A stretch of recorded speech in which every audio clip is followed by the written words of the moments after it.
49er mind is blinded. It's not just a thought process, but a way of life. 49er minded. 49er minded.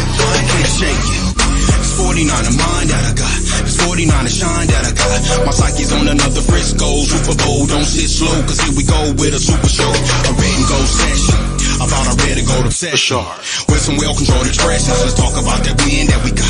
Who should have been in the slot? That's how it's been in the spot. Let's roll that back, all that crack, all that straight fumble sack. Or just dial it on up if you wanna talk smack. It don't matter what the story on, as long as the story aligns with a 49er mind. 49er minded.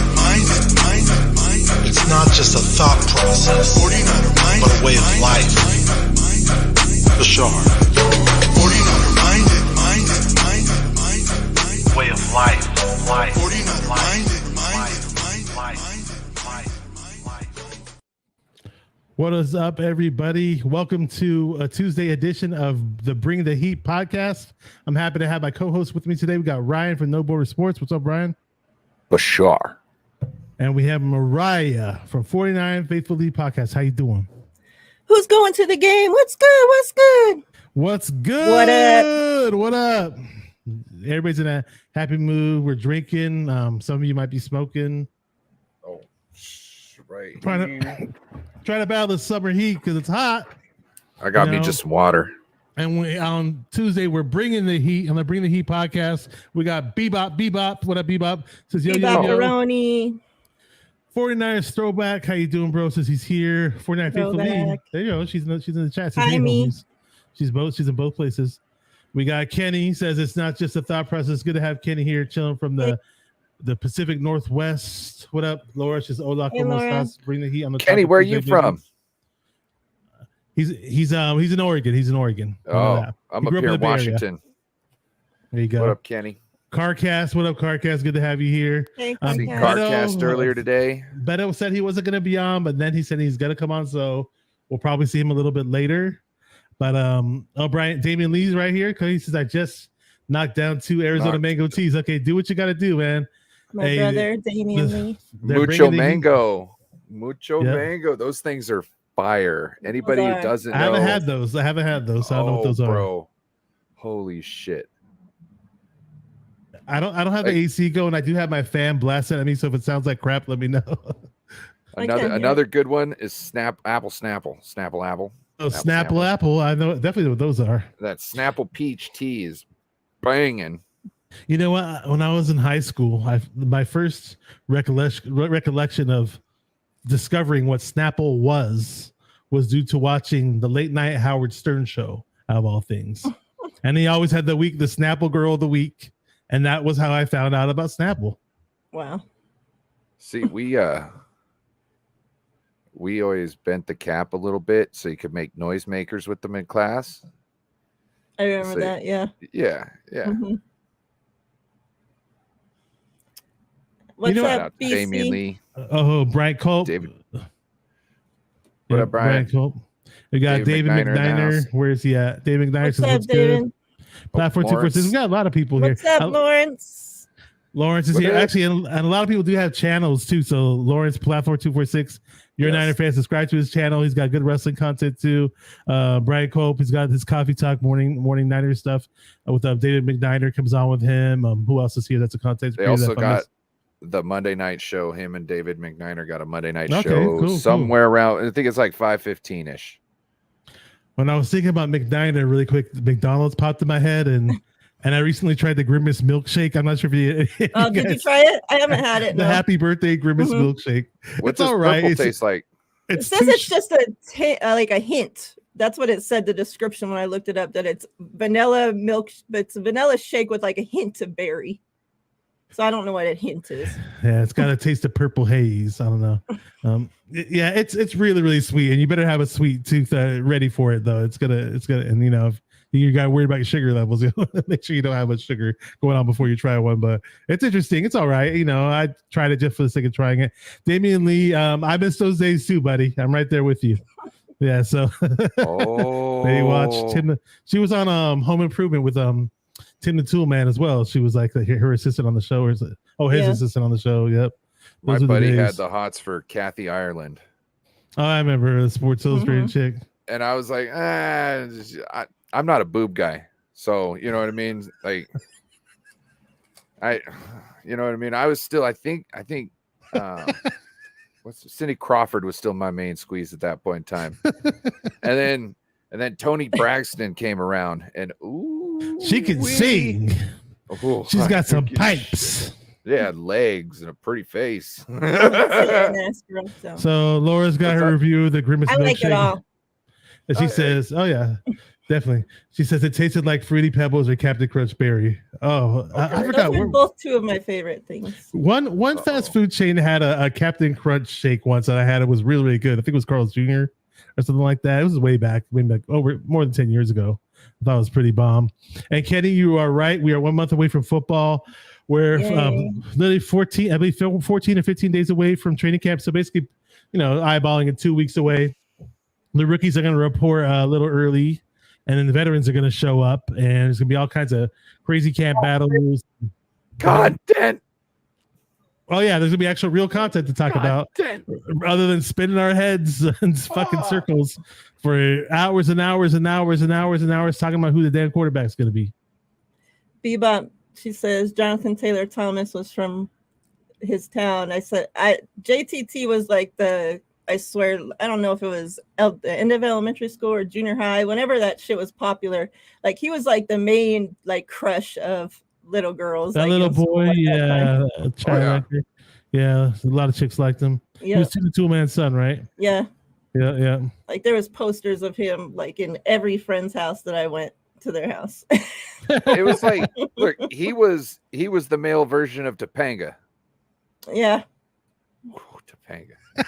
It's funny I mentioned Topanga once recently to somebody. She was like, that bitch. And I was like, damn. Talk about. Bebop said I should have been him. Oh man. So I mean, everybody's talking about the whole quarterback thing, and I don't really want to talk about it too much. I just wanted to mention this really, really quick. I know Will Blackman in a recent interview was talking about Purdy, and he was like basically kind of putting Purdy on blast. Excuse my slip up. He was basically saying that Purdy's got to prove that he could do it again. A lot of people see Purdy and they think he's 100% destined and ready to be the superstar, and he's already the elite guy. And I don't know, man. I think a lot of Niner fans, I'm not saying he's going to do bad or not do well if he does play, but I just think it's always better to set the bar low rather than set the bar so damn high. You know what I mean? Sure, we saw a lot of good things, but I mean, we haven't seen it for a 16 game season or multiple 16 game seasons to know for sure if it's the real deal or not, and to say, hey, oh well, he's gonna do it again, and we're going to the Super Bowl, and he's gonna be ready, and he's built of steel and built of whatever. And I don't know. I'm skeptical. Call me if you want to call me a hater. Call me a hater, because I'm realistic. So. Yeah, I mean, I think that's where a lot of us stand. Is that and I think even the majority of probably the people that want Brock to start are kind of on the side where they need to see it, more as well. They're not ready to just write him off as, Steve Young or, Joe Montana. They, I think it's natural to see the same that, we don't know what Trey Lance is after 3.5 games. We don't know what Brock Purdy is after, the handful of starts that he had. And I think that's, across the board for the football league, any position. I mean, you should be giving the players at least a couple years to kind of see, what they are before you're either writing them off one way or the other. So, yeah, I'm with him on that. I think it's definitely either way, whoever starts this season. I think we need to lower our expectations. I think, a lot of people want to say, oh, this is a win now team, so Trey Lance can't play. We need to start Brock. But it's like, yeah, Brock has a lot of college experience, but he doesn't have a lot of NFL experience either. So to say that you're just so confident 100% to take a win now roster and put it into the hands of either of them to lead the way to a Super Bowl, I think you probably need to lower the expectations a little. I personally just want to make sure Brock is healthy. Yeah. You know what I mean? That's really all I care about. Like, make sure Brock is 100% healthy. We haven't seen somebody really come back from this surgery in football and be themselves / better. So just come back when you're healthy. You know what I mean? If that's week 1, that's fine. If it's week 5, that's fine. The only thing is, if you're going to play him week 1, make sure that he's got enough time with the first string offense to do it justice actually starting him. Either that or just have him work in with the 2s until he can start. You know what I mean? Like, work him in with the 2s, start moving some 2s and 1s into 2s. You know what I mean? Get the stuff going, have him warm up with them in practice, get some timing down, and then start him. It's, to me, I just don't want him rushed.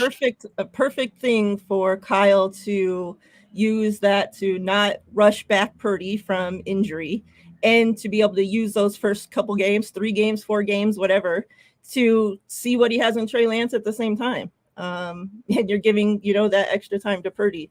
I think that would probably be the win-win. If Trey looks sluggish or whatever, okay, well, what can you do? But yeah, that's been my worry from the jump, is that either Brock's going to rush himself back because he knows that it's a competition and he doesn't want to lose his spot to Trey Lance, right? So he's going to come back regardless of how he's really feeling. Or, the 49ers are so ready to win now and they don't trust Trey Lance, so they're going to rush, him back before he's ready the same way. We always start off slow. Yeah, we do. I mean? So, and a lot of night. Oh, go ahead. Sorry. I just why, like, if Trey Lance is starting, like, don't judge the score and the game by what you saw all on Trey Lance. You've got to pick apart the plays, see what he did wrong and see what he did right, and see if you think that outweighs what the rest of the team did. How it impacted, because a lot of people are just going to take the box score and be like, look at this. We can't do anything, when sometimes it's the run game, because the offensive line haven't gotten their groove down yet. They don't know exactly where everybody's going to be just yet, like they do at the end of the season. You know what I mean? That's why we go on like 9-win runs going into the end of the season, is because everybody is on the same page. And once we're on the same page, we're almost unstoppable.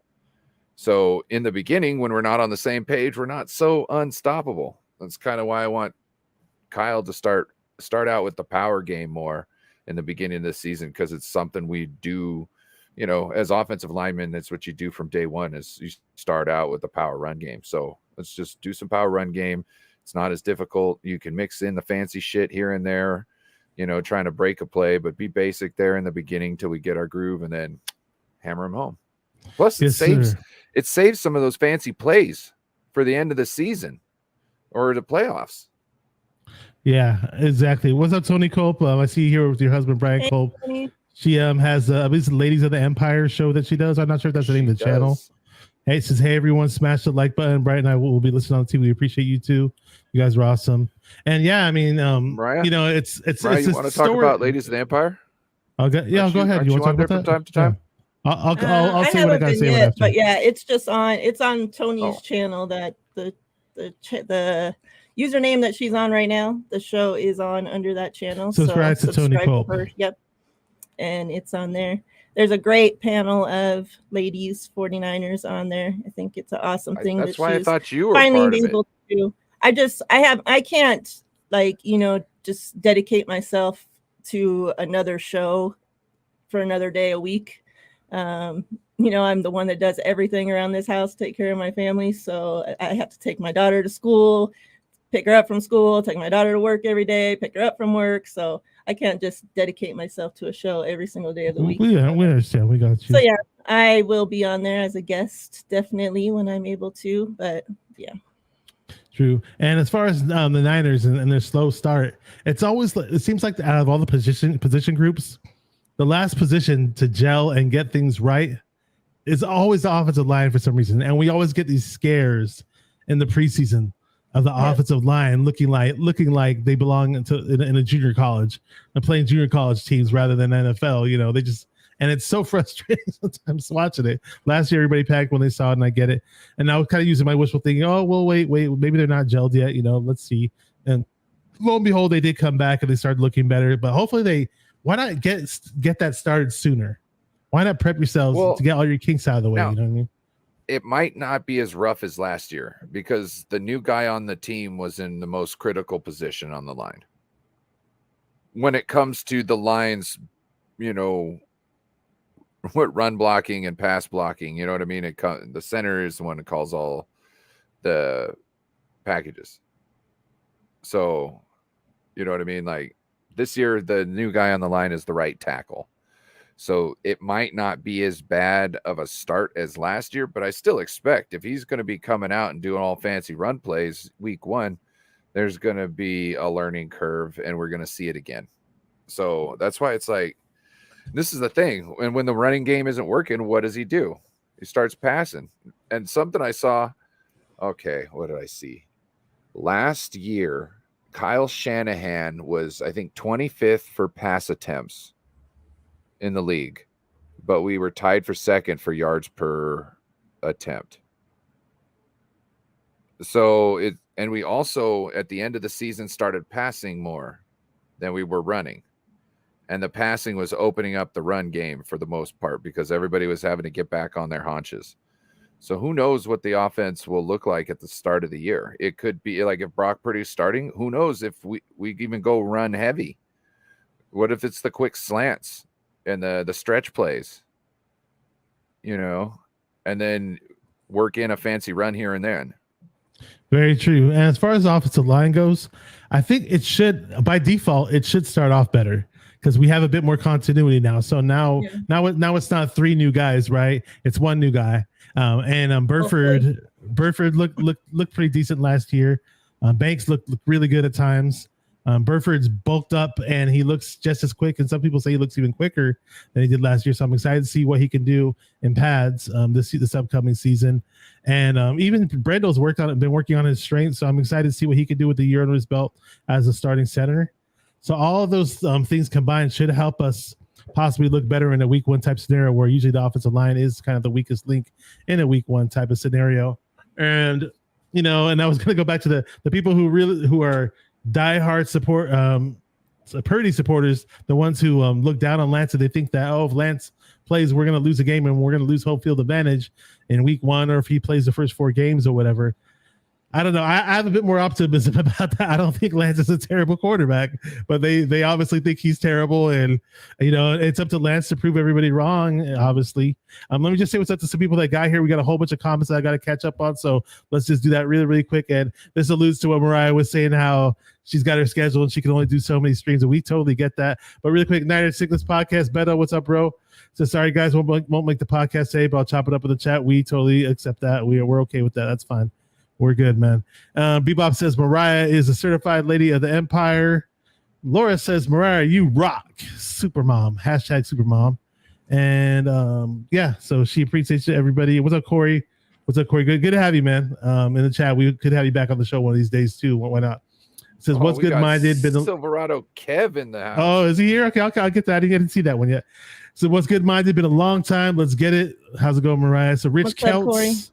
There's so many layers to this. Oh, we got Rich. I didn't even see Rich pop in. This is getting hot in here. Yeah, I'm about 30 minutes away from you, or maybe 45 minutes away from you. Hey, I love that picture that Rich has there. Rich put out a short. I think it might have been today. Rich, you might leave it in the chat, but he put out a great short, kind of hyping us up for the beginning of the season. And I had to be like, hey, that's a great video, man. I gotta check that. Rich puts out a lot of stuff. Great channel. Check out Celts Chronicles. A lot of fun watching Celts and some other people. I heard Silverado Kid's up here. How come I don't see him yet? Where is he? Hey, Beto, by the way. There he is. There he is. Silverado Kev from Real Talk Niner Talk. Yo, what's poppin', faithful? Yeah, Kev. Silverado Kid's awesome. I met him at a preseason game once, and hopefully I could bump into him again in the future. And love to have him back on the channel. Of course, he's been on here before. Yeah, great guy. He's got a lot of energy, a lot of passion. He's a real watch where you're going. Stop bumping into people. When I'm drinking these, sometimes it happens, but just start swerving. Exactly, yeah. Swanging. I gotta stay in my lane. Swanging. Hey, Jess. Oh, Jess is here from East Coast Red and Gold Podcast. Yes, what Says, up? what's up, faithful? They got a Jess, great always good to show. have you. Yes, they do. They Check very them much out. do. They Yeah. do. Wednesday. I was with Jess when we did the draft coverage on Niner Sicknesses channel, and Beto and Jess were hosting that for every hour of the draft. They were doing those streams, and they were very dedicated to it. And I was lucky enough to join them for bits and pieces when the Niners were making their picks. So we had a whole lot of fun. I'll never forget those days. That was a lot of fun. Another streamer, 49ers First Takes podcast, repping the Niners all the way in upstate New York, says, "Hey everyone, good to have you here. Great collabing with you, and I'm good. Hopefully see you in the future." And here's a good question: who is going to training camp? Now I live a bit further from training camp now than I used to. I used to live about a good 15 minutes from training camp, and I'm not planning on going to any training camp. But if somebody comes up and says, "Hey, let's carpool," or somebody invites me, and if it's a spur of the moment type of deal, and I'm down to do it. No doubt. But I've been to tons of training camps before. The games are a whole lot more fun, but if you're with certain people, it could be too. The only thing I hate about training camp, though, I'll throw it out, is they do this bullshit where they have multiple fields, and if they have a field set up where it's like they have high school bleachers, like you're at a high school football game, right?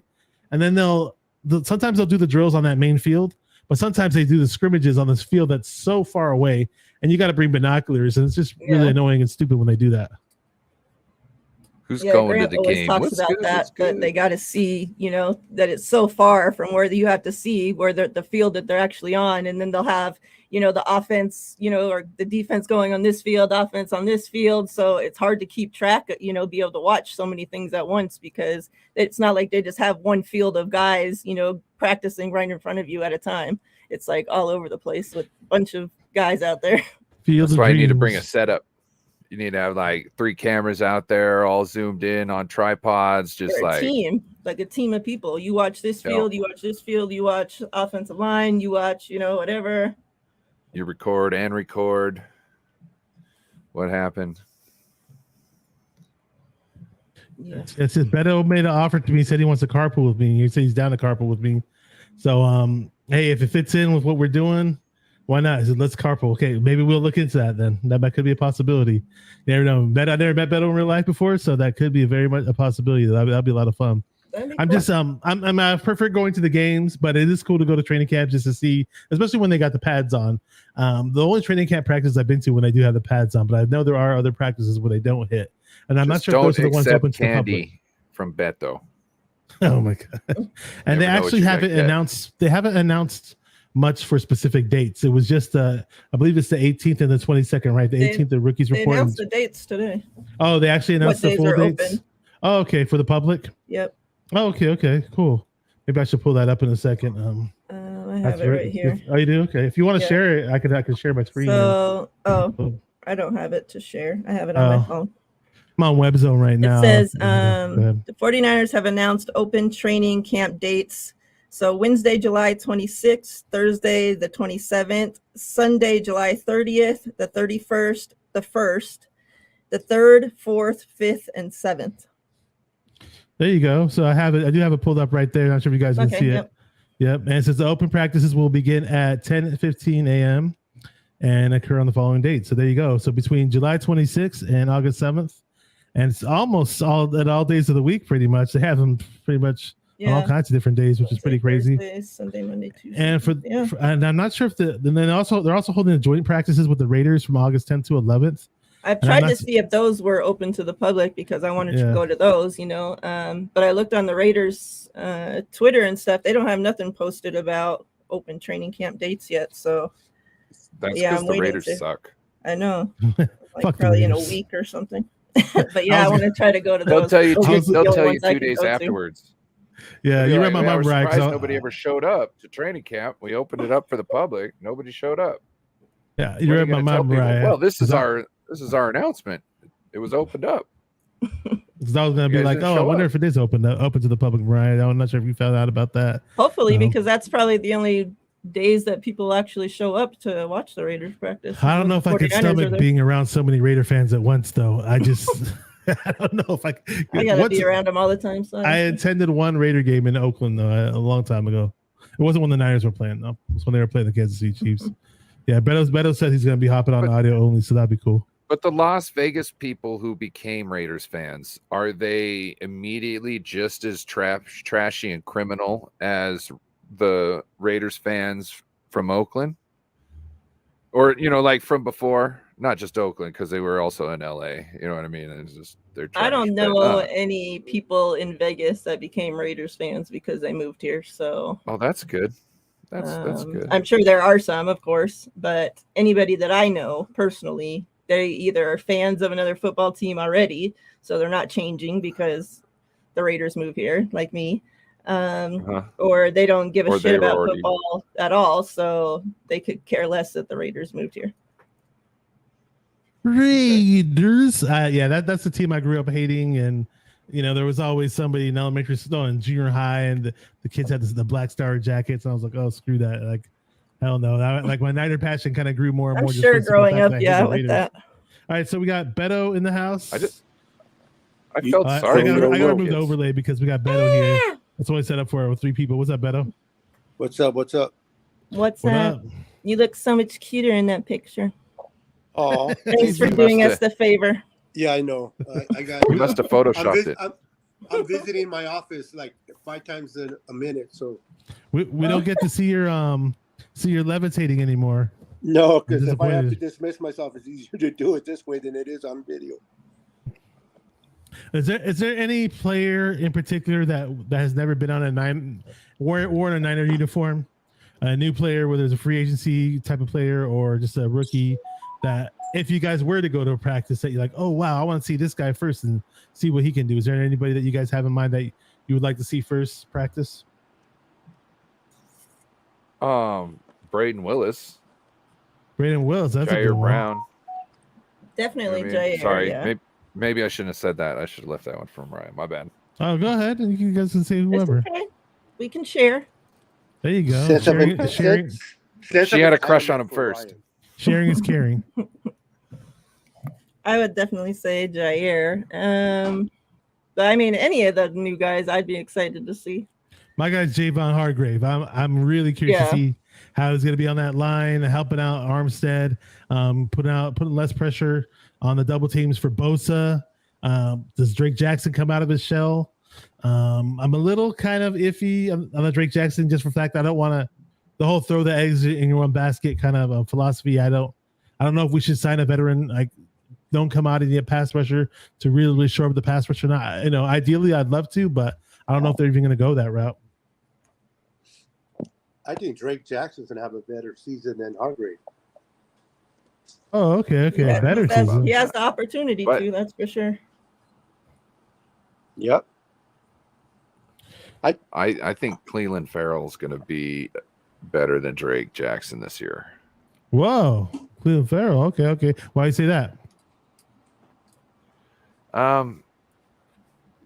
It seems like he was one of the guys that Chris Kosuric would have wanted in the beginning if we didn't get Nick Bosa, right? Maybe not at where we got him, but he would have been looking to get him at some point in the draft. So to have both them on the same team, I think is something. But I think that he wasn't being used right. Raiders are great for this. They get somebody who has all this athletic talent, but then they're not going to spend the time to develop them or put them in the right system to make them work well. They just expect them to plug and play and are disappointed when it doesn't happen. So I think this is a perfect guy for Chris Kosuric to turn into a Charles Omenihu. Also, if you listen to Coach Kosuric, he was saying that Drake Jackson might be in his NFL body by end of year 2 or the start of year 3. And he said that being in the weight room with him every day and seeing what's going on.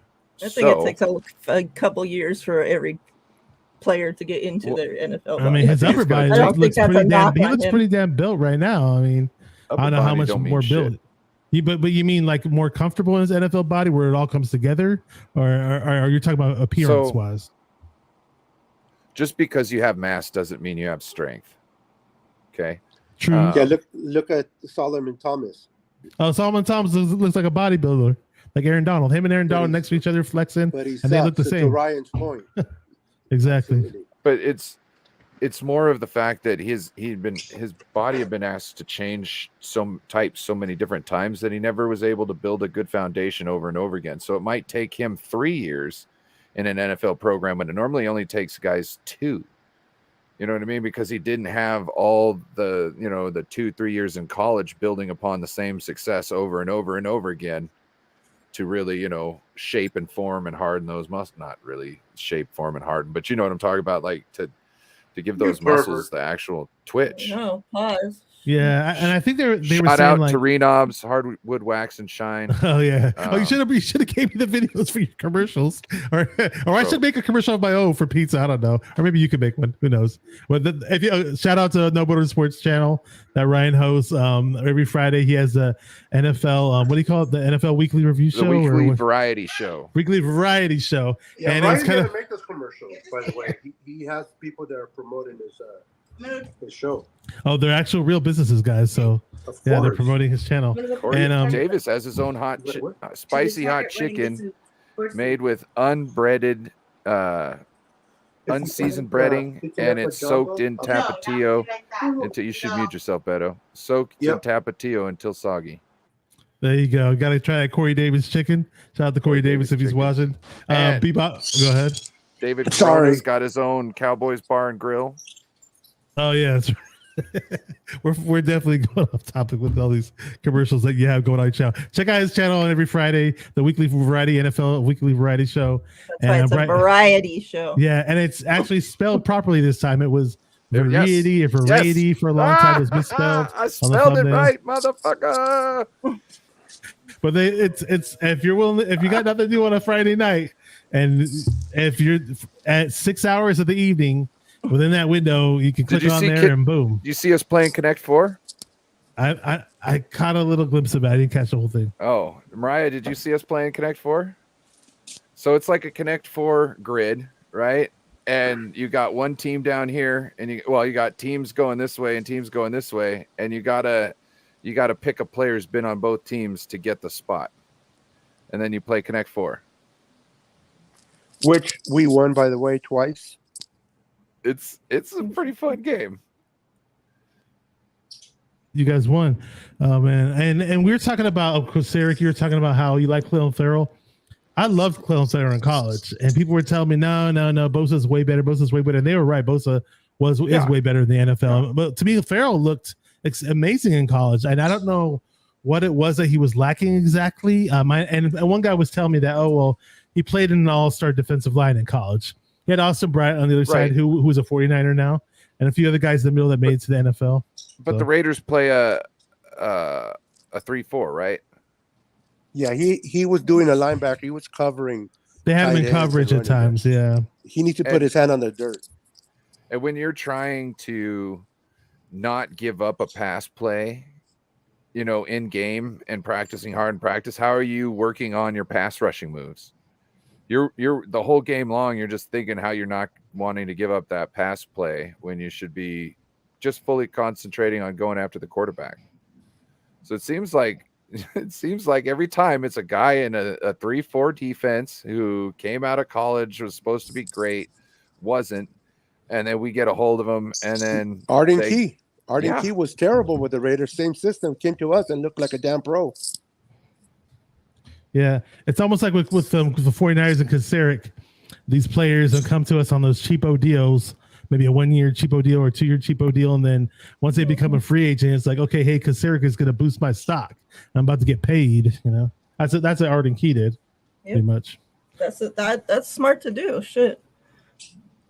Every defensive end or defensive line player, period, that is, maybe their career hasn't been how it's, they thought it should, or, they're struggling or whatever. They should all be lining up to come play, with him in the 49ers.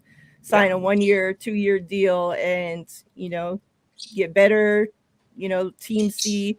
And look, we've seen the guys that it looks like they're doing great here, right? Time after time after time, and their team's going to hand them money. They go there and they suck. Very true. So they just need to do well for even just a year here, and they're going to get paid somewhere else. So, I mean, if you're smart, like, that's the thing to be doing.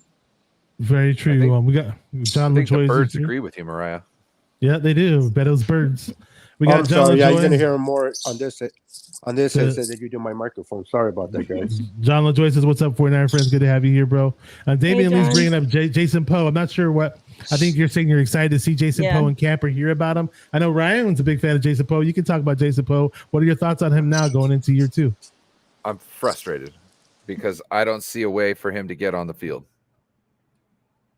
This is a very guard-heavy offensive line. And Well, I it's think- a lot of competition out there. Yeah, maybe for center. Maybe I don't know. Maybe he could be a guard if he's going to put on the pounds. Maybe he could be a guard, but he Let, would have let been him be a fullback for the one extra hard yard. He's versatile. C as fullback / tight end. I'd make him tight end 4. That's how I would. I would get rid of. I don't want to say it, but I'd get rid of Dwelly and Warner. Oh, I'm getting rid of Dwelly. You can And get rid of Dwelly all day. We can say it for you, Ryan. Get the hell out of here, Dwelly. Yeah. No, I Oh, like the guy. I like Dion the guy. says, "Get the fuck out of here." But the 49ers aren't going to cut the 2 tight ends they got this year. So to me, to keep Poe on an active roster, you'd have to cut. Well, they won't Dwelly cut. and- They won't cut Cameron because they took him in the 3rd round, bro. But That's what I'm saying. They're if not Willis gonna do doesn't do good, they can cut Willis. I think It's a Willis 7th is the round. better out of both of them as far as the pass game and the run blocking game. I mean, If he far shows as- out, yes. If he doesn't, don't But expect him to be cut and then brought back to the practice. right, but that's how I would keep Jason Poe on the team. Because I feel like he's a dynamic player that we could get some good usage out of in certain plays. And to me, his only place on the line really is at center with that size that he's at. yeah, he's a short guy. But if he unfortunately. doesn't play special Well- teams, bro, he's not going to make the team. Yeah. yeah, Well, everybody on the offense and defensive line, if you suit up, you're on special teams for the most part. yeah, this team's very guard heavy. I know we were talking about offensive line earlier, and you and I were kind of moaning about how like where like because we have that Colton McKivitz guy. They penciled him in as a starter, and they're giving him this major boost of confidence, like he's ready, he's the guy. And a lot of Niner fans are like, I don't know, I haven't seen enough of this guy. And why didn't we draft an offensive tackle? Why didn't we sign a decent offensive tackle that could possibly challenge him? And it's like we're so guard heavy, and then Poe's one of them, right? So but we don't stupid. not much in the tackles, It's kind of weird. He's not even a guard. He's a center, and he'd be nasty because he could get to the second level like so. He's got some mobility. He's got mobility. He's quick. He could get around somebody, and like imagine being a safety, realizing it's a run play, and by the time you look to what's coming at you, you realize it's a freaking tackle. It's a freaking center. No centers get up this quick. You know what I mean? You're gonna get destroyed. We had this one play called. Oh damn, Quick that Pitch. dog's bringing the heat. We had one play called quick pitch, and the tackle would bucket out and take out the cornerback. So I did that the first time I ever did it. The defensive back just ran out of bounds. He did not want any because he was like, "Why are you?" He was looking at the wide receiver. You know what I mean? And then he realized, oh, the wide receiver isn't going out. And then he sees me and he's like, I'm not playing that today. I just got to go out of bounds. Yeah, it's definitely gonna be interesting with all the camp battles we have going on. I know Kenny was Kenny's a great guy, a great friend of mine, by the way, and he was in the chat, the guy for the Pacific Northwest that we talked about earlier. He was listing off all the running backs. If I can find the comment, here we go. He said, I'm excited to see Mason. Actually, he said Mason. That's the one running back you mentioned. Javon Hart. I keep saying Javon. It's Javon. Javon Hargrave and Clellan Farrell, not Colin Farrell, the actor. But Clellan. the running backs, I mean, we got CMC and a lot of other running backs. And what do you guys think about the running back competition and the running back core that we have with the group? Watch your ass, TDP. TDP. Well, I remember your last ass. year. Was it last year or earlier this year? Grant Cohn was kind of saying that who was that bust that we drafted from who used to play for Ohio State? Forgetting his name because we cut him. Trey Sermon. Trey Sermon, right? Grant Cohn was basically saying, don't expect a lot. I know a lot of Niner fans are trying to say that TDP's another Trey Sermon, but he's not. You know, he looks like he's ready to be a part of this roster and contribute. Even though Jordan Mason may look like he's a bit better than him, but it looks like TDP's looking like he wants to belong too. So I'm holding out some hope for TDP a little bit here and there. But I'm not saying that he's bad. What I'm saying is that we always got hungry guys off the streets who are talented. So if he drops the ball at all, you know what I mean, or doesn't achieve the level he needs to be, there is a guy waiting in the wings. That's what my statement means. That's what I'm saying. Ronald A. Watt is an undrafted free agent. And Kellen Laborn. Those are the two UDFAs that we have at running back. Some people like one more than the other. Jordan Mason was a UDFA last year. And what they're saying about Jordan Mason this year is that I think at one point they were saying he was up to 235, 240. I never thought he was that big on a visual level, but he looked pretty. He didn't look slow at all last year. But what they did say is he leaned out a bit, dropped a little bit of weight, and he looks way more explosive and faster now thus far early on in the mini camps and OTAs. So I'm excited to see what Jordan Mason can do. He should have stayed where he was at. You want him as a bruiser, huh? The way I see it, if you want to get 1,000-yard season in this team on this team, you're going to need to be able to take a punishment, bro.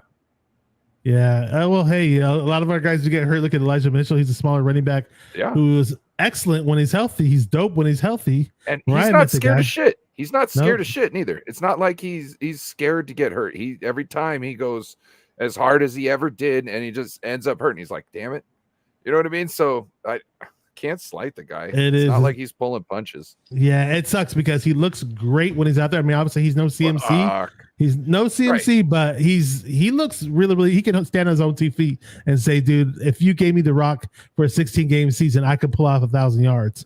I truly believe he could be a 1,000-yard rusher. If he could be healthy every year, he could be like another Frank Gore. He reminds me of just a guy who just goes.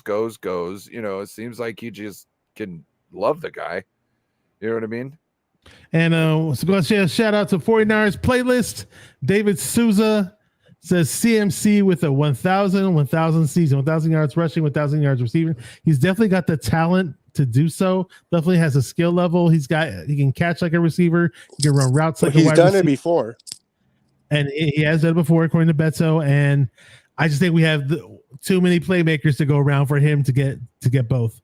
And we're not a team that needs to rely solely on one guy to be the heart and soul of the offense. That's how I look at it. He can definitely get 1,000 yards rushing, and if he breaks enough tackles, he could definitely get 1,000 yards receiving. You know what I mean? So it's not totally, while playing with the same slice of the pie, he could still get 1,000 yards. True. And want to say one thing about 49er playlist. Check him out on Instagram. He's got this awesome Instagram page where he highlights a lot of 49er hip hop songs. Some of the guys who I've had on my show before. Shout out to all those guys: Fetty and Barrett's, I the Niner, 49er dude, Supa. If I leave a name out, I'm sure I'm leaving. There's one guy I'm thinking Heat. Forgetting his real name, but Dave Canal. Can't forget him. He's dope. All those awesome 49 rappers, 49 playlists always highlights him and makes little cool videos and graphics and does all kinds of cool stuff. And he's got this bump box. He's always busting those Niner tunes. And I actually got to meet him at that recent picnic that they had over in the Sacramento area. It was a big, huge 49er picnic / gathering. And it was a lot of fun meeting him. So shout out to you, David, 49er playlist. And follow him on Instagram. Check him out on Instagram. Great guy. We got Orlando Magic Nation. So what's up? I'm a Warrior fan, but I know you're a Niner fan too, so it's all good. Go man. Sonics! I don't know if that's TL in disguise. I know TL's a Niner fan, and we have TL's co-host here, Mariah. She had to bounce. Oh, you're still here? I thought you bounced, Mariah. Still here? Yeah, I'm still here. Okay. Speaking of which, is that why you went off camera? Because I see I don't want to. I hate to put people on blast, but it looks like Beto kind of put you in the blast. Yeah, I don't know why he did that. On the chat, I did that because it's fucking hot in here. What's that? She's a hottie. What are you guys talking about? Okay, everyone in the chat, if you think Mariah is a hottie, say hell yeah, Beto. Come on, yeah. Oh man, yeah, come on. like, you know Mariah's modest. Thing to do to a girl.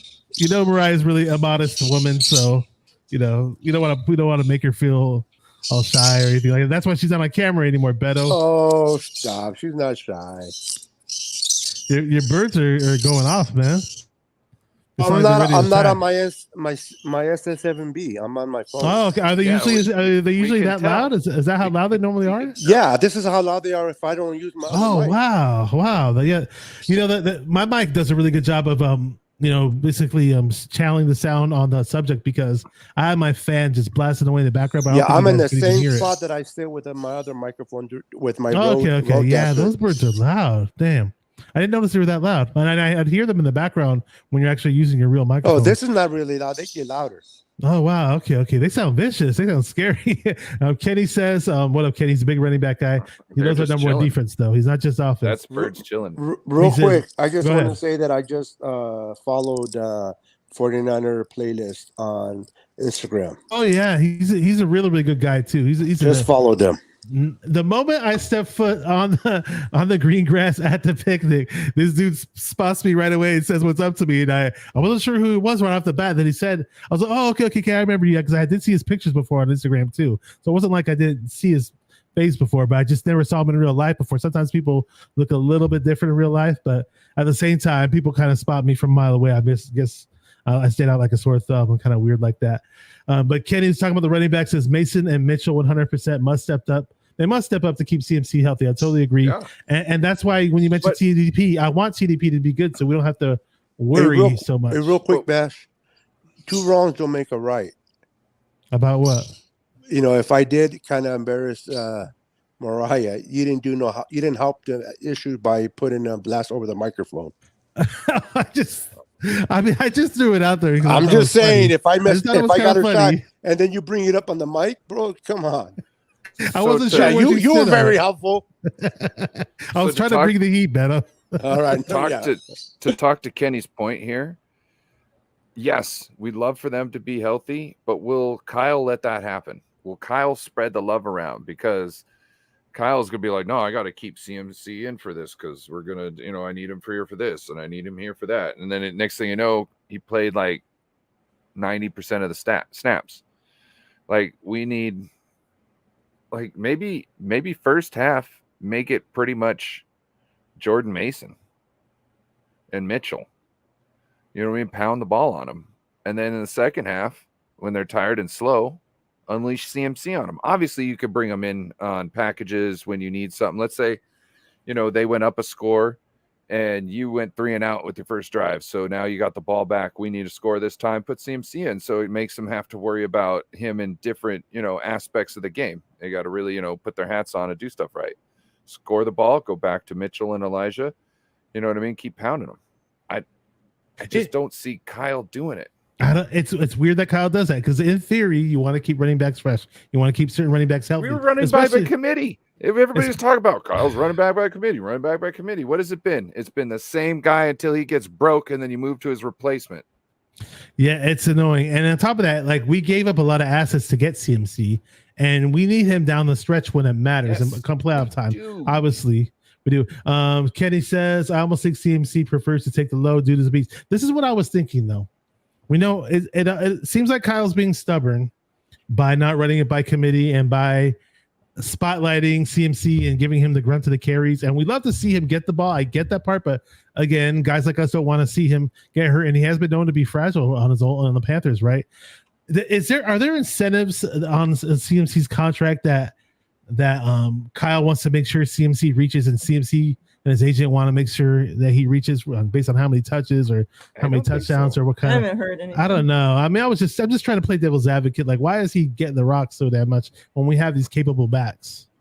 Well, look what happened. The game against the Chiefs, his first game, he had fucking had a day to prepare. You know what I mean? Essentially, I think they said he had 15 plays that he knew. And they were still trying to fit him into more packages. Like, learn on that. We need you out there now. So Kyle thought that once you got Christian McCaffrey on the team, you have to have him in there all the time, even when he's only knows 15 plays of your playbook. So that's what I'm saying. Like, and call him fragile, whatever. The guy goes hard, and he doesn't shy away from that. He's not scared to get in the pile. He wants to get yards. So you're going to get injuries. You know, It's football. I can't really, like with Trey Lance and his injuries. Like, yeah, he got hurt trying to go for the goal line, but at the same time, like, he's trying to show his team thing. That's kind of who in here wouldn't have tried to beast that one out there. You know what I mean? Like deep down inside, who wouldn't have? So I don't know. I thought there were some times though last season when CMC would be on the sidelines and Mitchell or whoever would be in, and the camera would go to CMC as he was standing there. Like he didn't look too happy to be standing over there. I get that. But he had just gotten on the team, and were we really expecting him to get a full workload in that game? I mean, no, I'm not talking about that game. I'm talking about the entire season that he was. The entire season. That he was with us. Remember Debo? Anytime they put somebody else in. Remember Debo at the end of the 2021 season when they panned him on the sideline and he looked like he was just broken in half. Yeah, like it was about ready to just break down in tears because it hurt so much, and then he'd go in and play. Yeah, like Kyle doesn't look at that and go, "Oh shit, my guy, I better give my guy a rest." Kyle's like, "Fuck, I need you, guy. Get in there, show him what it's like."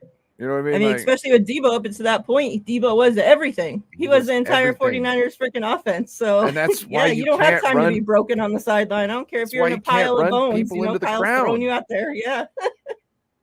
Speaking of Debo, wasn't Debo on some interview lately? And I forgot the guy who interviewed what his name was, but the guy was just I didn't think the interviewer, the guy interviewing him, was first that name bad. Is Zach.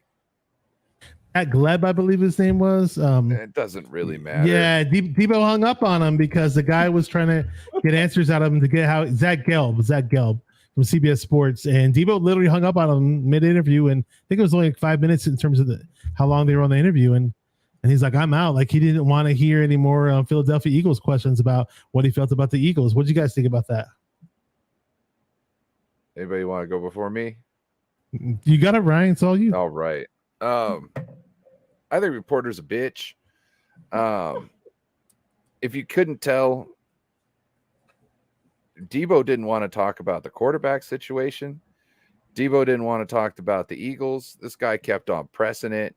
He also played the victim afterwards. Like he wasn't, just like, I don't know where this came from. I was asked about the quarterback and it seemed everything was fine. And then I asked about the thing and he didn't like it. Yeah. You could tell from the first answer that he didn't want to talk about that. Okay. So then you asked two more questions.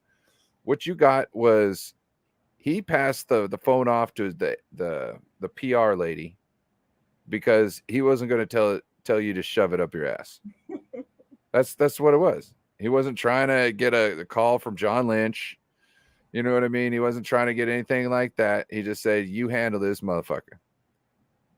That was so weird during the call because it wasn't like you just heard a click and then there was silence. You literally hear this lady talking to the host and there was conversation between the two. And I'm sitting there like, what's going on here? I couldn't even tell that Debo hung up. I was like confused. What's going on? It sounded like Debo needs to start acting like a bitch though. Let's hear it, Beto. Debo, listen, he wants to go. I mean, if you go local on radio shows, they cover the Bay Area, know who you are. They probably won't press those issues as much. But when you go to CBS, you go nationwide, and I get it. He's promoting his whatever he's promoting. He wants to go out there and get that out. A charity. So you go out, you get away from the locals and you go nationwide. But these guys are going to ask these questions. I think the PR did Debo wrong by not warning him, hey, you're going to get asked about what you said against the Eagles. You're going to get asked about the quarterback situation. Be prepared for it because they're going to, even if you told them you don't want to answer that, they're still going to put you on the spot. I think it was poor PR etiquette, and I think Debo should have not hanged up. Maybe you don't answer what they want you to answer. You just keep saying, I don't want to talk about it. Eventually, that idiot's going to change the questions to something else.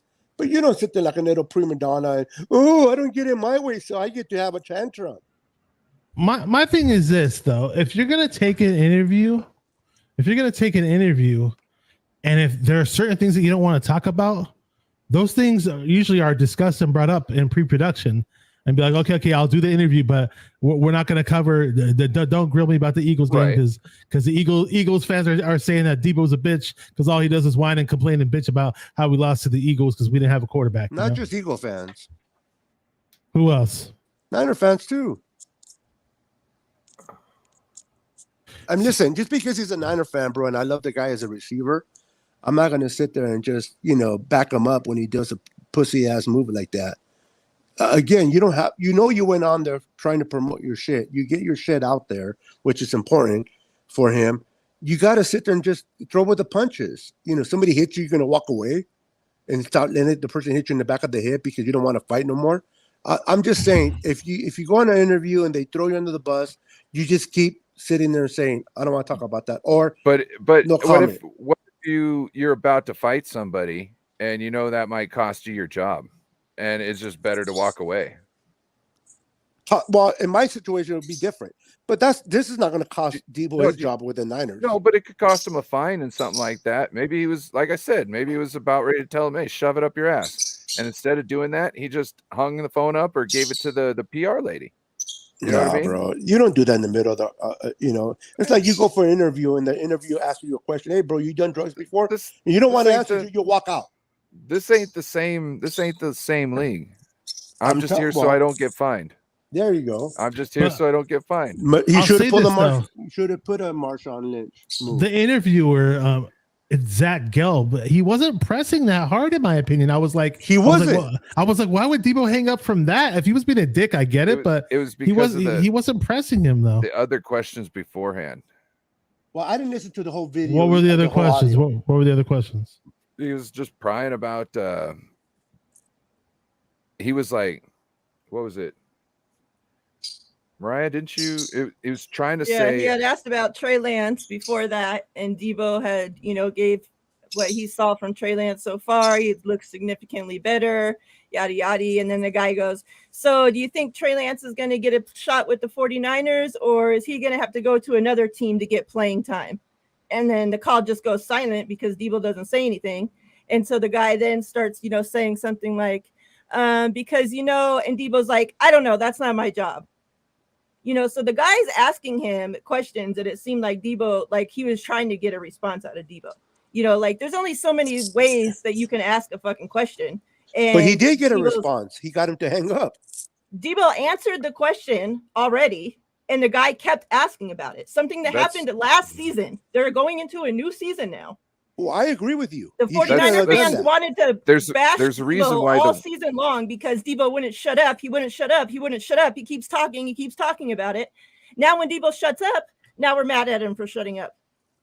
Well, now he has to back it up, though, because he's. But for how long? That's what he was saying. For the next 10 years, he's going to be fucking answering questions about it? If they keep asking him, yeah. It sucks. No, I don't agree with him. That's why you got to be careful what you say as a pro athlete.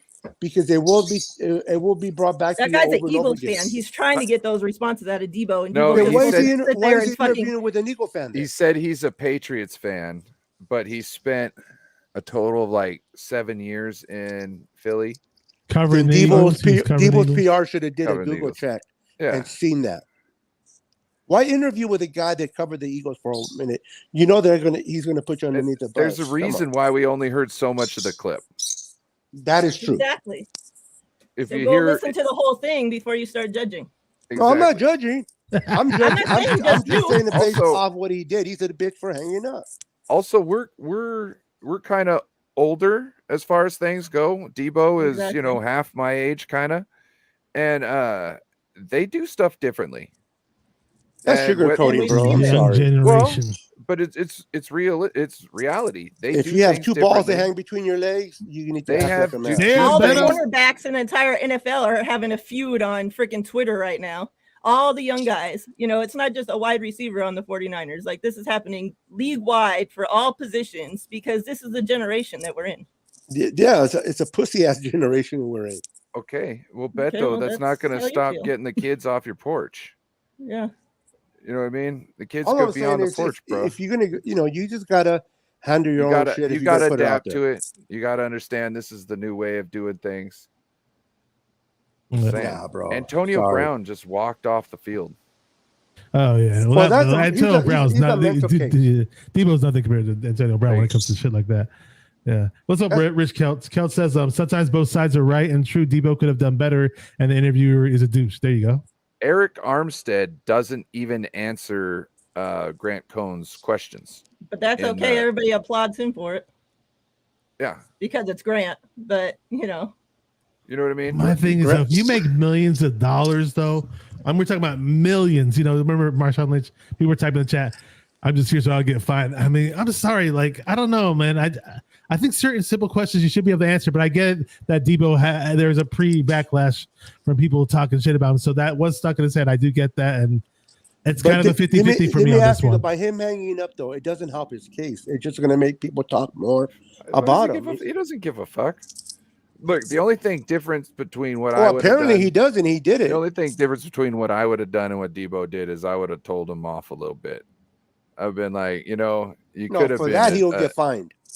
No, you just got to tell him, hey, if you would have been decent, I would have stayed. But you know what I mean? Obviously, you're gonna try and prod me with these questions. But how did he didn't impress on him though? Like he was annoying, but you can tell when somebody doesn't like your line of questioning. Right. And if you're talking about he's here for a charity, right? Is he here for a charity or is he here for you? He's here for charity, right? So he's trying to get the word out with the part of that charity out is they asked him, if you want us to promote your charity, we're going to ask you a couple of questions. You're okay with that? And I'm pretty sure that was an agreement. Okay. So you want the Debo shit talking to be linked with this charity now? It's always going to be linked to whatever you're going out there. No. I'm saying you want your line of questioning to be linked with this charity. You know what I mean? That's what I'm saying. What does it got to do with the charity? He got the charity promotion because he's trying to egg. He's trying to egg. I understand that, but you don't give it. Eagles. You sit there and you just say, like I said, he's there for a charity. So it's supposed to be a nice. All I'm saying is don't answer his questions. Just don't hang up. Just sit there. You know what? Give him the 15 minutes that he agreed to. What? Look, you can set your expectations for whatever you want, Beto, but nobody. They made an agreement, bro. 15-minute interview. If we promote your charity, they promoted his charity. They owed him 50. He owed him 15 minutes. And you don't agree with it. That's fine. He's got his 15 minutes of fame. He got even more than what he expected. That's not the point, bro. Don't you know how to agree an agreement? You fucking make an agreement with someone, you keep it. Well, don't hang up on us, Beto.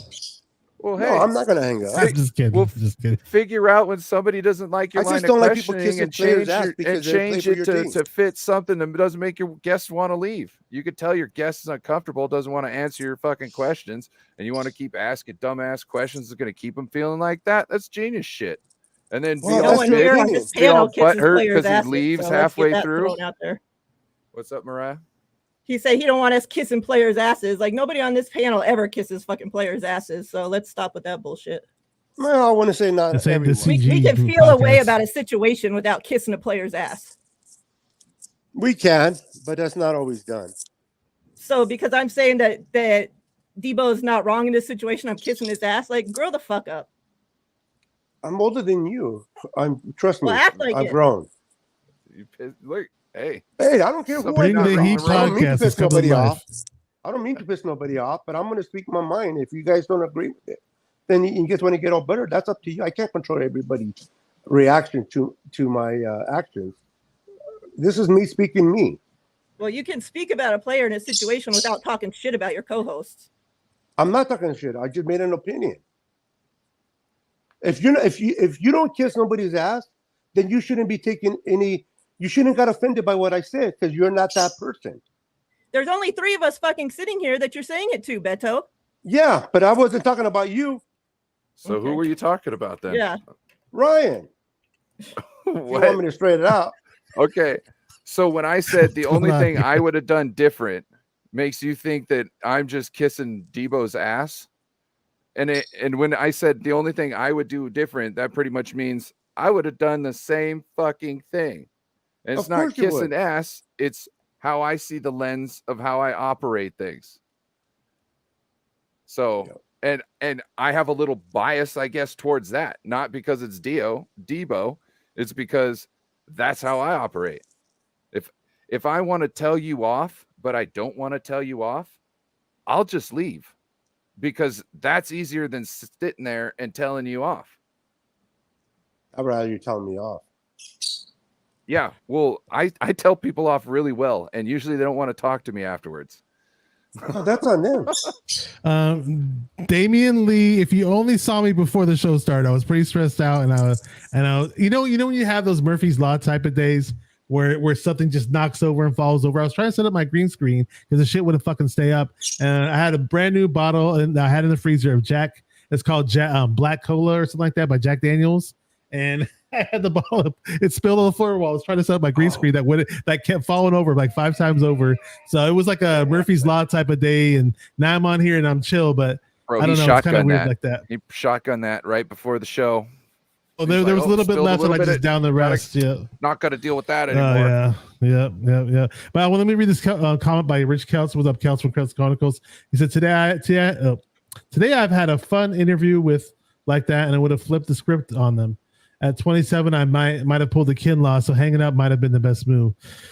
Yeah, I just hope Devo doesn't do it again. That's all. Just in the future, just lay out the law with whoever you go on with, and be like, okay, we're not going to talk about this. And if they do push and they do start talking about this shit, put them on blast. Like, hey, we said we weren't going to talk about this before I got on the show, But it happened. Hopefully, this doesn't happen again, because I love Debo, and I don't want people to think, he's weak-minded, or people. I don't want people to start bashing him. He gave the guy something to talk about. What did he say? He said, "That's last year." In other words, he's putting that behind him, and he's working towards this year. In other words, we might not have the same team as we did last year, right? But we working towards it this year.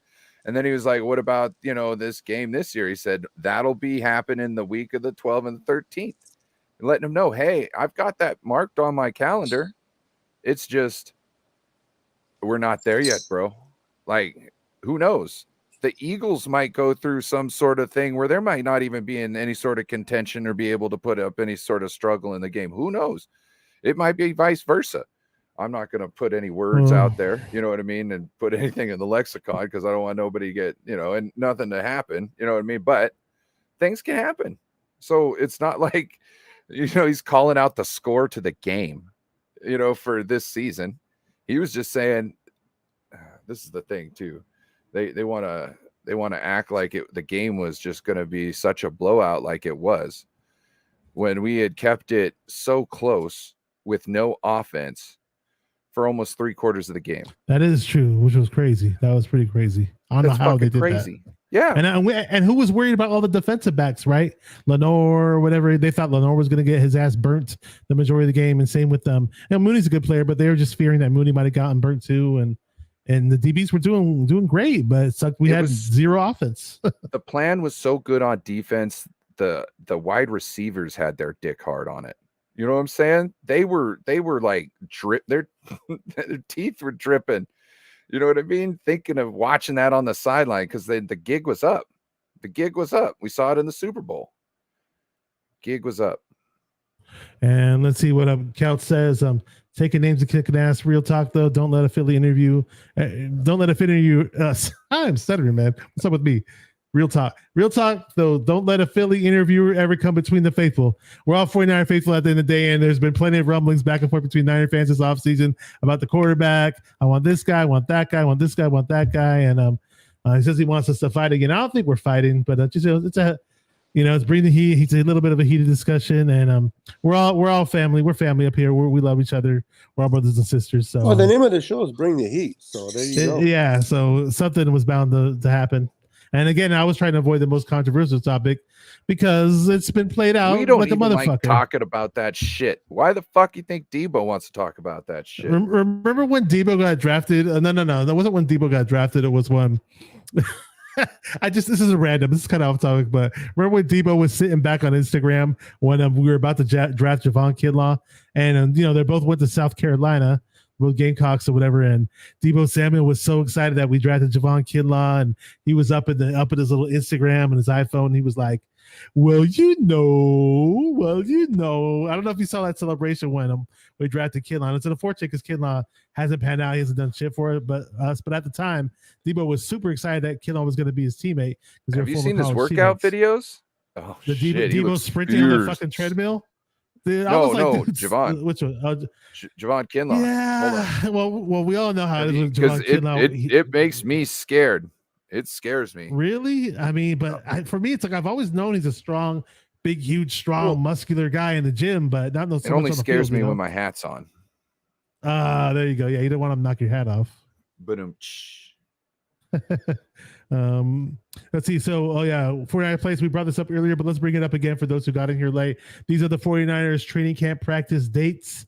I believe all these dates are open to the public, and they're scattered around on random days. So, if you live in the Santa Clara area, the Bay Area, you might want to check it out. Go to 49ers.com for future info on attending training camp dates, and should be a lot of fun. And starts at 10:15 in the morning. 10:15 in the morning. There you go. You got to be an early riser to check out the Niners. And so, you got your email for training camp. Yeah, you're a season ticket holder, I believe, their 49 playlist. I mean, is there anything else you guys want to talk about? Because we're about to wrap up the show. We've been on here for an hour and 10 minutes. I know, Beto, you got on here a little late, but I'm glad that you guys all came on with me. And we're kind of worried about what time to start and all that, but we figured all that out, and it's all good. And I appreciate everybody who did hop on the chat. You guys have been awesome, and I always try to shout everybody out. If I do my best to shout every single person that comes on here. And again, I do make the request for silent viewers. If you're not chatting on your laptop or your tablet or your cell phone, just jump in and say hi and say, hey, this is where I rep the Niners from. Longtime viewer, first time chatter, whatever. It all helps. Also, like and subscribe to the channel. But more important, I'm pretty close to 1,000, getting there. I'll get there eventually. But in the description box of this video, we got the links to the 49 Faithfully podcast, which Mariah and TL do host. They have a lot of amazing giveaways on their channel. And you gotta subscribe to their channel if you're not subscribed. Subscribe to Ryan's channel, No Border Sports. I have that in the link in the description of this video. Subscribe to Niners Sickness. He's got all the crazy voices and all that cool graphics, and he's got an amazing setup. Check his channel out as well. And anything you guys want to Laura, Laura's living proof. It took her months to talk on the chat. So I guess she thought she was gonna jump into the Lions den. It's okay, everybody's nice. We're troll-free chat. Yeah, I'm slipping up today. I don't know if it's this it's drinking, and I've been drinking. I don't know.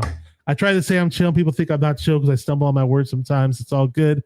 We all make little mistakes. It's live TV. He says the tooth was dripping. Not sure what he's talking about, but tooth was dripping. Don't be shy. Just chat. It's not the Lions Den. We got mods. We got mods in the chat to make sure that no stupid trolls are here. But we do welcome people from other fan bases at the same time. There's a couple of Seahawks fans that come on here and whatever, and then some guy who's a Rams fan, I think. I don't know. But David McNiner says LFG 49ers and F the Lambs. Yes, sir. But anything you guys want to talk about before we wrap this up, or any if you have anything that we haven't brought up yet, or anything in regards to your channels, the floor is yours for anybody who wants to speak up.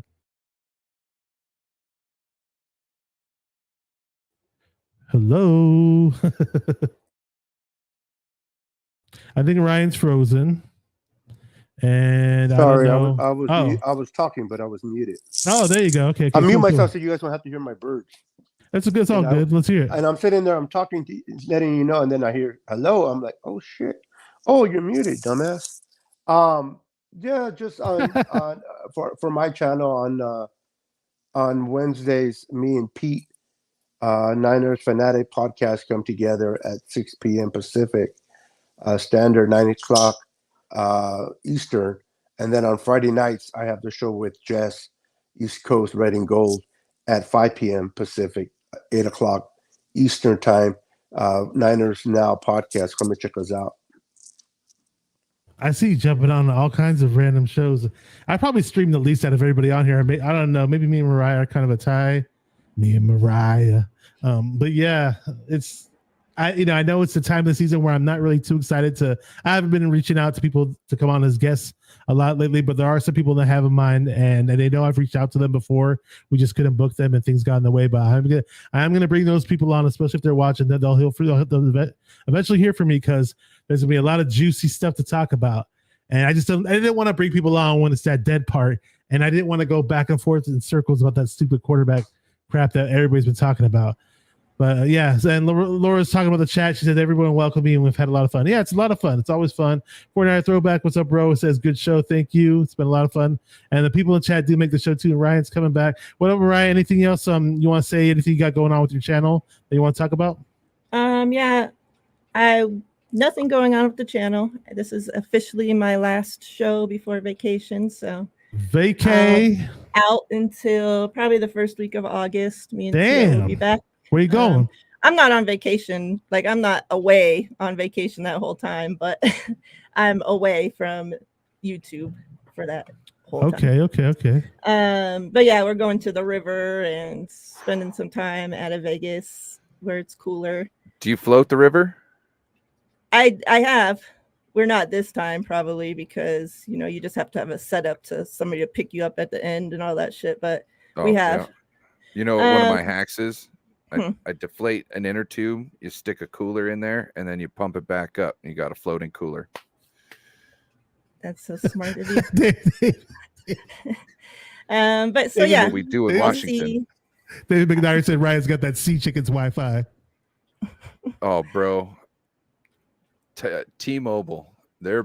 I'm about to be. Man, so hey, you should send T-Mobile these videos and be like, "Hey, motherfuckers, because of you, I'm always dipping in and out of the streams. My shit's looking great, grainy as fuck, 30% of the time or whatever." Nobody in the entire world's gonna want to get T-Mobile internet because they all see how shitty mine is, and then they'll hook you up. Link them to the videos and be like, "Yo, this is living proof of the bullshit that I go through day in and day out." My Wi-Fi thing got 3 bars, and I went in there. I was like, "Hey, it's at the top of the house in the window, just where you told me to put it, and it's only got 3 bars." And the guys are like, "Everybody else has 2," and I was like, "Oh my god, he's got bars." I got 1 more bar than everybody else. There you go. They're like, "Well, other people have 2 bars." Yeah, but the fucking spectrum of bars is like 6 or 7. No, it's 5. It's 5. Oh, it's 5. Okay. So I'm in the middle. Who knows what the upload is though? But yeah, real quick, I just wanted to say much love to you guys. You know, at the end of the day, nothing that happens here is personal. We log off this YouTube video, and you guys are my brothers at the end of the day. So that's all that we love you, Mariah. Oh yeah, I second that, Mariah. Can we all just do one big group hug? I'm an asshole. I know. We know too. I'm gonna give you a virtual hug, but I'm a friendly asshole. Yeah. Everybody. I could have stayed off the damn phone today, bro. My wife's like, "You gonna go on?" Yeah, I'm gonna go on. Yeah, I you should have stayed in the bathroom dealing with your asshole and leave us alone. I'm in the bathroom now. Oh God! You scared the shit out of me, Mariah. I really, literally scared. Don't forget to wipe. And then we got somebody new in the chat, Joey Mahoney. Says Bass dropping F-bombs, laugh my ass off. Love it. Well, Mariah was dropping the real F-bombs earlier, the passionate ones. I'm just dropping the goofy ones. 49 Playlist, we appreciate you. David Sousa, check out his Instagram, amazing Instagram page that he has. Says just sub to all of you. Great dude. Love this guy. He's awesome. All I know is we made Bashar nervous, Mariah, because he's I was stuttering. like, hey. He started stuttering. I felt like Vince McMahon backstage. I was like, oh, I'm loving this. Cool, man. These guys are beating the hell out of each other. He's been stuttering ever since. Yeah. I blame it on the alcohol I drank today. So I'm not drunk, but I guess I got a little buzz or made me excited. Something happened. Ryan, take us home. Tune in Friday. Should have some Jeopardy for you guys. That'll be interesting. So Jeopardy, maybe another Connect 4. Also Thursday night, I got the Rivals with Joe Stevens on his channel. Joe Stevens Seahawk Talk. And with that, Seahawks. I want to thank everybody in the chat. Appreciate you. Chat was live tonight. We're here because of you. Appreciate y'all. Very flattered. And shout out to people who watch on the replays. It's like I did a stream the other day, and it was like at the end of the stream, it said like I had 38 views, but like 2 days later, I had 160 views. So it's cool. Hey, if you watch the replays, I appreciate it. You don't have to watch Shout them live. out to the replay warriors. Or maybe it's just one person just watching it on replay and just leaving it, letting it just stream on it, all day long on his laptop and giving me those extra views. Who knows what's going on? But John LaJoy says, "What's up?" Says WCW tonight. Damn, that wasn't that bad. It wasn't that bad. All right, thank you for watching the Bring the Heat podcast. Did you see Rob Van Dam got his he got like a Hollywood. He got the A star? Hollywood star. Really? Him out of all people? Okay, interesting. All right. Yeah, there you go, Robbie. You're a big Rob Van Dam fan. I know he's a big weed smoker. Is that the connection? My buddy was like, "Oh, you'll like this guy. He's a big stoner." I was like, "That's my guy." And then, of course, there was I just bought this CBD lotion from Grocery Outlet for $12.99. I don't know if you can see it. CBD relief, so not exactly a stoner type material, but anybody who doesn't know about the Sandman from ECW, go check him out. That guy was a different breed. ECW was just a different breed of wrestling. It was fucking insane. If you watch Dark Side of Wrestling and watch the fucking Dark Side of Wrestling episode about what was that dude's name? That one black guy, that crazy guy. New Jack. His name was New Jack. That's all you need to know. That's ECW in a nutshell. Just watch a documentary of New Jack from Dark Side of the Ring on YouTube, and you'll figure out exactly what ECW was all about. Just the whole effing show. I'm not sure you're talking about their 49%. No, Rob Van Dam, the whole effing show. Oh, okay. He says that. Lord, what do you mean by that? Was me, Bash? When he did this movement, he was normally saying the whole fucking show, or he was trying to. Oh, okay. Hey, Mariah, is it me or these guys just won't shut up and end the show? That's what I was just thinking. Like, did we turn into a wrestling segment? Or? Okay. Yeah. I know. I was just about to end it right there. Then he brought Rob Van Dam now. Hollywood star. So let's do this. Let's end it. They're banded against us now. Okay. We're fucking leaving now. Okay, we're gonna end it right now, guys. Thank you guys for watching Bring the Heat podcast. Shout out to everybody who comes, all the chatters, Mariah, Niner Sickness, No Board Sports, Ryan. Subscribe to their channel. We had like an agreement to do a show. Okay, we're gonna wrap this up now. Thank you guys for watching the 49er Minded channel, where we get into the minds of 49er fans. Keep repping those 49ers and stay 49er fans. Oh my gosh, you guys are making me mess up. Stay 49er minded. Keep repping those 49ers and stay 49er minded. Let's get the fuck out of here. Peace. Bring in the heat. See you guys. Who's going to the game? Let's get the fuck out of here. Peace. Let's go. Bitches. Bring the heat.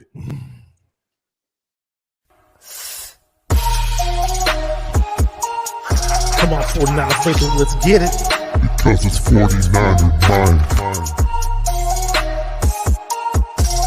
We gotta do this one time for the Empire. It's 49er mind.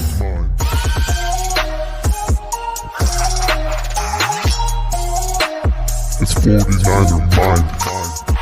We gotta get that brick by brick done quick. 49er mind. Yeah.